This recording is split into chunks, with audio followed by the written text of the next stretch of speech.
My New Year's resolution was to fire everyone. Successful in under a week. Good job. Yes. Oh, hello. Please join us for a discussion of NFL Wild Card Weekend. Don't be mad at the refs, Detroit fans. They didn't hire Jim Caldwell to make important decisions. Arizona, cheer up. Be glad you lost, because now you never have to sit through a Ryan Lindley game again. This is the Sporting Gentleman.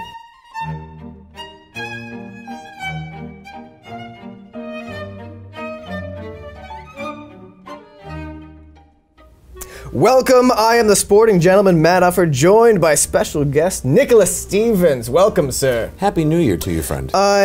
When we look back at Wild Card Weekend, we kind of ignore the lousy games. All that anyone's talking about is the key play in last night's Detroit-Dallas game. Obviously, there was a pass interference call on the Cowboys' Anthony Hitchens on 3rd and 1, a key 3rd and 1, and the refs picked it up. Picked up the flag. Unusual decision. It seemed like the pass interference was the right call. It was pretty obvious. Hitchens never actually turned to play the ball. He was face first into Brandon Pettigrew the entire time, grabbed him, kind of held him a little bit as well, and ended up falling on top of him.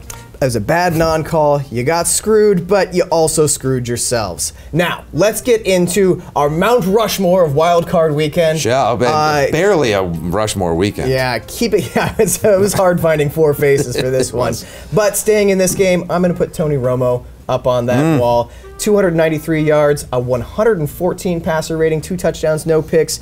Tony Romo is clutch. I happen to be reading an article about the fact that our drone fleet is taxed at this point in the United States. It is. And I was so hoping towards the end of the game that a drone had gone astray and would launched a missile into the Jerry Jones box. Just we could have taken out Jerry Jones and Chris Christie with one stray missile. Oh, why weren't you taxed further, drone fleet? Missed opportunities. Speaking of people that did not miss an opportunity, we'll go with number 2 on Rushmore.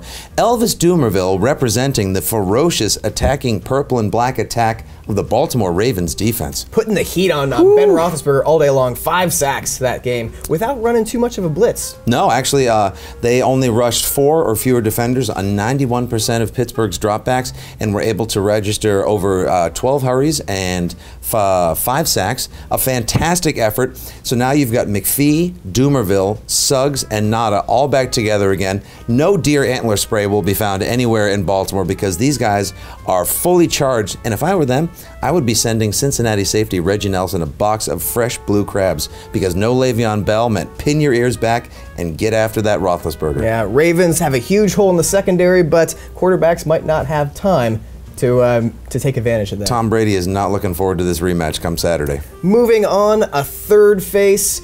Let's go with Luke Kuechly of the Carolina Panthers. Intercepted 1 pass in the red zone, tipped another pass in the red zone that led to an interception. Granted, this is against Ryan Lindley, but still a monster game on defense and really got it done for the Panthers. Luke Kuechly having a big game in the red zone, where of course he's contractually prohibited from having a penalty called against him, is against Ryan Lindley. That's sort of like, yeah, that 18-year-old really had an awesome game of dodgeball against that kindergarten class. You know what?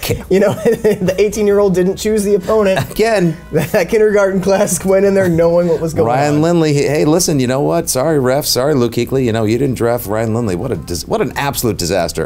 But our last Rushmore face of someone who put forth a most valiant and sporting gentleman effort would go to Andrew Luck, who put really just sort of nothing was working. I know Dan Herron had an excellent game for Indianapolis, but that was almost sort of by default. Andrew Luck, just for that pass with about 9 minutes left in the third quarter alone to Moncrief. Absolute play of the weekend.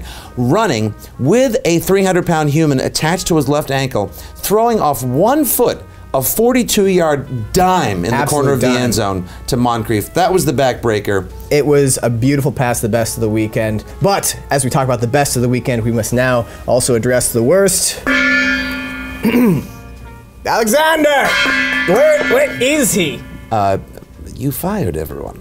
Oh, right. This is Great Gardens now. It's just us. That's his fault for wanting Christmas off. Now, I don't need an envelope to figure out my half-wits of the week, and that for me is a tie between Bruce Arians and Cardinals GM Steve Keim. Because here's the thing. Ryan Lindley was historically terrible for the Cardinals against the Panthers.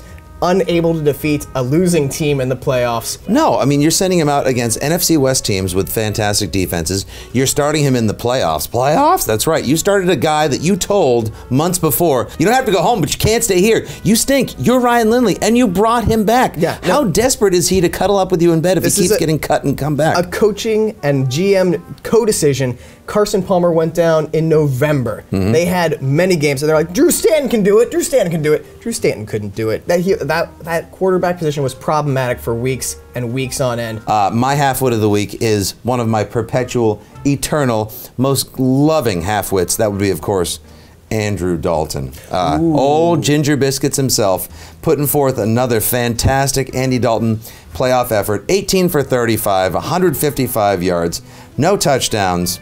No points scored by Cincinnati in the second half. You know, I like to think of Andy Dalton as the Louis Zamperini of playoff quarterbacks. Really? That's quite comma, the terrible bracket, because he is unbroken. 4 years in, 4 years losing in the wild card round, and 4 years not putting forth anything resembling a solid offensive effort. So you know what? You make it sound bad. That's an NFL record. That's right. That's what I'm saying. He is unbroken. His streak of sucking in the playoffs is unbroken. You're being unfair. He's getting better. He didn't throw an interception yesterday. Oh, that's right. He didn't make any turnovers. Maybe next year they'll actually get a field goal in the second half. We close the show with a bit of advice. For the next couple days, you need to be the very best parent, friend, son, daughter that you can possibly be, because come Saturday afternoon, you need to get all those human relationships out of there, because the divisional playoffs is the best weekend of football of the year. 4 terrific games. One of these 8 teams will win the Super Bowl. The stakes are never higher.